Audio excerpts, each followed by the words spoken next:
এদিকে sergeant Kim, চ্যানিয়াং, হানি স্টেডিয়ামে থাকা সিসিটিভি ক্যামেরাগুলো থেকে বেঁচে ক্যাম্পের ভিতর ঢুকে যায়। এদিকে সার্জেন্ট তাক আর সব সোলজার্সরা মিলে প্ল্যান করে কি আজ রাতে আমরা এখান থেকে বেরিয়ে যাব। সার্জেন্ট তাক বলে এই কাজ আমাদের করতে হবে সবার থেকে লুকিয়ে, বিশেষ করে স্পেশাল ইনফেক্টিদের থেকে বেঁচে। সব সার্ভাইভারদের জমা করে আমার সিগন্যালের অপেক্ষা করো। আজ রাতেই আমরা সব সার্ভাইভারদের নিয়ে আমরা স্টেডিয়াম থেকে বেরিয়ে যাব। একটি সোলজার এখানে একটি করে কাগজ এখানে সব সার্ভাইভারদের দেয়, যেখানে লেখা ছিল যে এই জায়গায় আসো, এখানে খাবার দেওয়া হবে। তো সব লোক তারা সেই জায়গায় চলে আসে, যেখানে খাবার না পেয়ে সার্ভাইভার্সরা অনেক রেগে যায়। সোলজার্স এখানে সবাইকে শান্ত করায় আর কিছুক্ষণ অপেক্ষা করতে বলে। এদিকে সার্জেন্ট তাক ডক্টর লিমের কাছে যায়, যেখানে ডক্টর লিম লিমুর পেটের ভিতর হাত ঢুকিয়ে দিয়ে সেই জিনিসটি বের করে। আর লিমু যেহেতু স্পেশাল ইনফেক্টি ছিল, এই জন্য তার কাটা পেট আপনা আপনি ঠিক হয়ে যায়, কিন্তু সে এখনো অজ্ঞান ছিল। ডক্টর লিম সার্জেন্ট তাককে বলে এত লেট হলো কেন? কতক্ষণ থেকে আমি তোর অপেক্ষা করছি জানিস তুই? স্যাঙ্গুয়ান বেশি কথা বলে তাই না? সার্জেন্ট তাক বলে জিনিসটি কি বের করেছো? তো সে তাকে সেটা দেখায়, যেটা একটা সিরাম ছিল। ডক্টর লিম বলে রেডি তো? সার্জেন্ট তাক বলে হ্যাঁ। ডক্টর লিম বলে স্যাঙ্গুয়ান এটা না জানতে পারলেই হলো, কারণ সে জানে না যে তার চামচারাও এই সিরাম দিয়ে তৈরি। মানে ব্যামসিয়াংয়ের ল্যাবে থাকাকালীন ডক্টর লিম, চিসিওক, ইয়ং হো, লিমু এদের উপর এক্সপেরিমেন্ট করেছিল। এরা মনস্টার হয়ে গেছিল, আর এই সিরাম দিয়েই ডক্টর লিম তাদের স্পেশাল ইনফেক্টি বানিয়েছিল। এই জন্য ডক্টর লিম বলে যদি সে জানতে পায় তাহলে আমি শেষ। তাছাড়া ডক্টর লিম সার্জেন্ট তাককে বলে স্যাঙ্গুয়ান কেন ডেকেছে। স্যাঙ্গুয়ান বলে সেই বাচ্চা মানে ইসু কোথাও লুকিয়ে পড়েছে, এই জন্যই ডেকেছে। স্যাঙ্গুয়ান বলল যে সেই বাচ্চাটি লোকেদের মনস্টার বানাতে পারে। আর এটা শুনে ডক্টর লিম অনেক শক হয়ে যায়।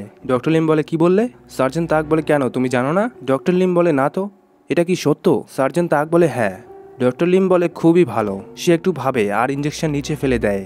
তারপর সে সার্জেন্ট তাককে বলে আমায় মাফ করিস, আমার এই সিরাম কারোর জন্য বাঁচিয়ে রাখতে হবে, এই জন্য এটা আমি আপনাকে দিতে পারবো না। সার্জেন্ট তাকও অবাক হয়ে যায়, কি বললে? ডক্টর লিম বলে এই ডোজ আমি নিজেকে দেব যখন আমি স্যাঙ্গুয়ানের মেয়ের দ্বারাই মনস্টার হয়ে যাব, আর আমার সিমটমস শুরু হয়ে গেলে আমি আমার নিজের মধ্যে এই সিরাম ইনজেক্ট করব, আর তারপর আমি স্পেশাল ইনফেক্টি হয়ে যাব। যদি আমার মধ্যে আগে থেকেই সিমটমস হতো তাহলে এটা আমারই হতো, কিন্তু কেন জানি না আমি আজ পর্যন্ত মনস্টার হওয়ার সুখ পাইনি। সবারই সিমটমস হচ্ছিল, নাক দিয়ে রক্ত পড়ছিল, কিন্তু আমার হচ্ছিল না। আমি তো মানুষত্বের জন্য সব কিছু ত্যাগ করতে চলেছিলাম। হয়তো উপরওয়ালার আমার প্রতি দয়া হয়েছে, এটা আমার উপহার। এটা বলে সেই সিরাম খেয়ে ফেলে। এতে সার্জেন্ট তাক তাকে মারা শুরু করে। ডক্টর লিম হেসে বলে সেই বাচ্চাটি কোথায়? সার্জেন্ট তাক এত রেগে যায় যে তাকে দিয়ে একটা মারে, আর সে সেখানেই বেহুশ হয়ে পড়ে যায়। এদিকে কিছু লোক ইসুকে খুঁজতে বেরিয়েছে, যেখানে লুকিয়ে থাকা ইসু সবাইকে মনস্টার বানিয়ে দেয়। এখন তারা তার কথাই শোনে। সে সামনে আসে আর শেষে বেঁচে থাকা লোকটিকেও মনস্টার বানিয়ে দেয়, আর তাকে জিজ্ঞেস করে আমার বাবা কোথায়। এখানে আমরা জেলি টাইপের একটি মনস্টারকে দেখি যে ইসুর আশেপাশেই ঘুরছিল। তো বন্ধুরা বলো তো এটা কে হতে পারে? কমেন্ট করে জানাও। এদিকে আমরা হানিকে দেখি যে স্টেডিয়ামের মেন গেট পার করে ক্যাম্পের ভিতর ঢুকে পড়েছে। সে সার্জেন্ট তাককে খুঁজতে এসেছে, কারণ চ্যানিয়াং সার্জেন্ট কিম এখনও মেন গেটের মধ্যে আটকা পড়ে গেছে, কারণ সেখানে সিসিটিভি ক্যামেরা লাগানো ছিল, যেখানে স্ক্রিনে পাহারা দিচ্ছিল স্যাঙ্গুয়ান নিজেই। হানি ভিতরে আসতে পেরেছিল কারণ সে সাধারণ লোকের মতো ড্রেস পরেছিল, এই জন্য সে চুপচাপ ভিতরে চলে আসে আর কেউই তাকে সন্দেহ করে না। এখানে এসেই সে সার্জেন্ট তাককে খুঁজতে থাকে। তখনই সেখানে সেই সোলজার সব সার্ভাইভার্সদের জড়ো করছিল।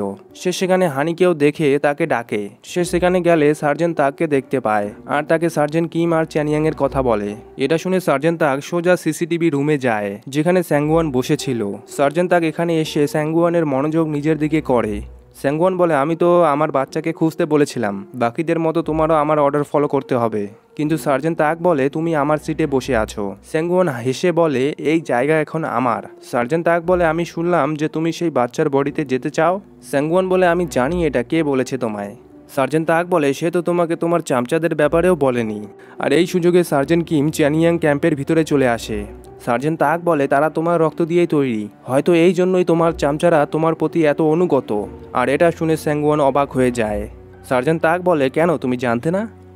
ও আফসোস, আমি তো তোমাকে চালাক ভেবেছিলাম, কিন্তু ডক্টর লিম তোকে বোকা বানিয়েছে। এতে স্যাঙ্গুয়ান তার টেন্টিক্যাল আশেপাশে চালানো শুরু করে। সার্জেন্ট তাক কম্পিউটারের স্ক্রিনে দেখতে দেখতে বলে সত্যি আমার পুরো মুড খারাপ হয়ে যায়। আমিও তোমার টিমে সামিল হতে চেয়েছিলাম। স্যাংওয়ান বলে তুই কি সত্যি আমার টিমে সামিল হতে চাস? সার্জেন্ট তাক বলে হ্যাঁ, আমিও স্পেশাল ইনফেক্টি হতে চাই। তোমার রক্ত দিয়ে বানানো একটি মাত্র সিরাম ছিল, ডক্টর লিম সেটা লিমুর পেট থেকে বের করে। স্যাংওয়ান বলে তারপর সে কি করেছে? সার্জেন্ট তাক বলে সেই সিরাম সে খেয়ে ফেলেছে। তার প্ল্যান ছিল যখন তার মধ্যে সিমটমস দেখা দিবে তখন সে এই সিরাম নিজের মধ্যে ইনজেক্ট করে স্পেশাল ইনফেক্টি হয়ে যাবে, কিন্তু আফসোস এমনটা হয়নি। তো এখন সে তোমার মেয়ের দ্বারায় মনস্টার হতে চায়। তারপর আমরা সার্জেন্ট কিমকে দেখি যে এখন সেফটি ক্যাম্পের ভিতরে চলে এসেছে। তারপর এখানে সার্জেন্ট তাক আসে, তারা একে অপরকে স্যালিউট করে। সার্জেন্ট তাক সার্জেন্ট কিমকে বলে তুমি সেই মেয়েটিকে বলেছিলে নাকি আমি মুখ গোমটা সোলজার? সার্জেন্ট কিম বলে হ্যাঁ সত্যি তো, আপনি কথা কম বলেন কিন্তু আপনি অনেক স্ট্রিক্ট। তারপর সার্জেন্ট কিম তার মারা যাওয়া সব সোলজারদের ব্যাজ তাকে দেয়। সে বলে যারা ইয়াংসুকে খুঁজতে গেছিল সবাই আমার চোখের সামনে মারা গেছে স্যার, তারা কেউ আর এই দুনিয়াতে নেই। আমাদের সেখানে যাওয়া ঠিক হয়নি, আমরা মিশনে ফেল হয়ে গেছি, আর আমার জন্যই এই মনস্টাররা এখানে চলে এসেছে। আমায় মাফ করবেন স্যার। সার্জেন্ট তাক বলে না, মাফ তো আমার চাওয়া উচিত।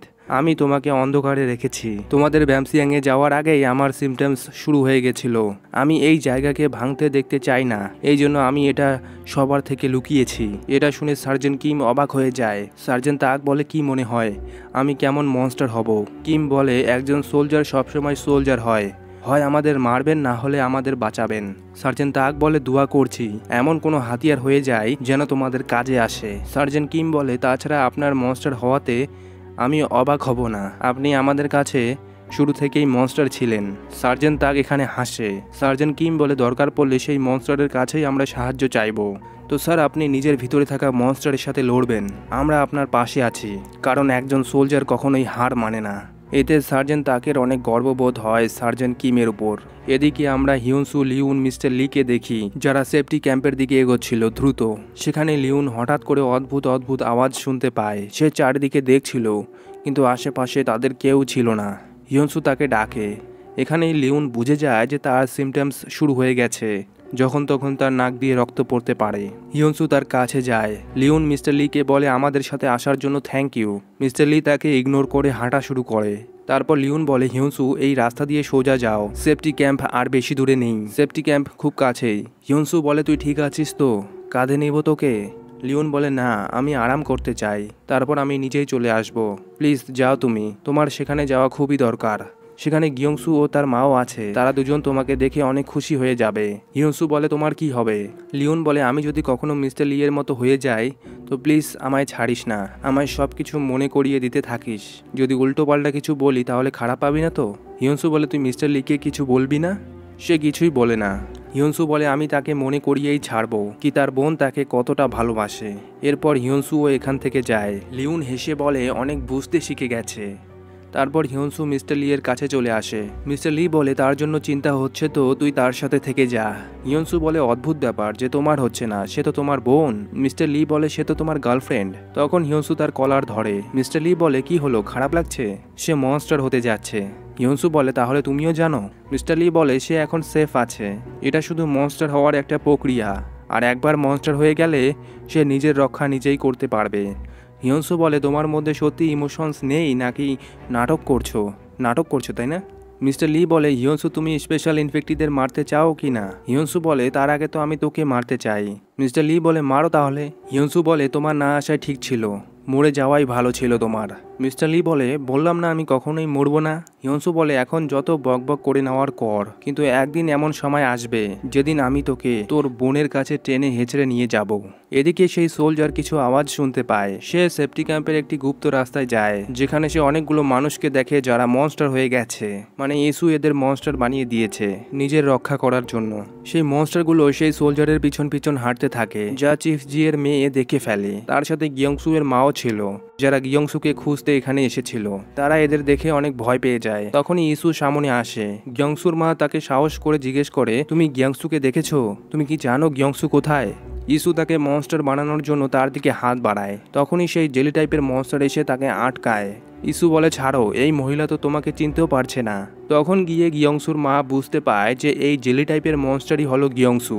তারা দুজন তার এই রূপ দেখে অবাক হয়ে যায়। গিয়ংসু এর মা গিয়ংসুকে ছোঁয়ার চেষ্টা করে, কিন্তু দেখতেই পারছো তিনি সেখানে কান্না করতে থাকেন গিয়ংসু এর জন্য। আর তখনই সেখানে স্যাঙ্গুয়ানের চামচা সেই চশমা পরা লোকটি চলে আসে ইসুকে ধরার জন্য, কিন্তু পিছন থেকে স্যাঙ্গুয়ান এসে তার ভিতরে টেন্টিকেল ঢুকিয়ে দেয় আর সে সেখানেই মারা যায়। চিফ জি এর মেয়ে তো অবাক হয়ে যায়। সে বলে, আমি জীবনে কি পাপ করেছি যে এমন জায়গায় ফাঁসলাম। গিয়ংসু উঠে স্যাঙ্গুয়ানকে বলে, প্লিজ আমাদের যেতে দাও। গিয়ংসু এর মাও তাকে আটকায়, বলে, আমাকে তো চেনোই, একবার আমার মরা মেয়ের মৃতদেহ এনে দিয়েছিলে, মনে আছে তোমার, যাকে একটি মনস্টার মেরে ফেলেছিল? কিন্তু সেটা তো ছিল স্যাঙ্গুক যে এমনটা করেছিল, আর এটা তো হলো স্যাঙ্গুকের বডিতে থাকা স্যাঙ্গুয়ান।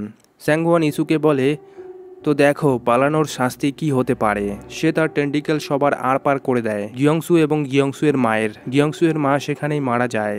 এতে ইসু অনেক রেগে যায়। গিয়ংসু এখানে আহত হয়ে যায়। এখানে ইসু অবাক হয়ে যায় যে তার জন্য এসব হচ্ছে। সে চিল্লায় আর তার বানানো সব মনস্টার স্যাঙ্গুয়ানের দিকে এগোতে থাকে। চিফ জি এর মেয়ে এখান থেকে পালিয়ে যায়। স্যাঙ্গুয়ানও রেডি হয় নিজের টেন্টিকেল নিয়ে আর সবাইকে এখানে মারা শুরু করে।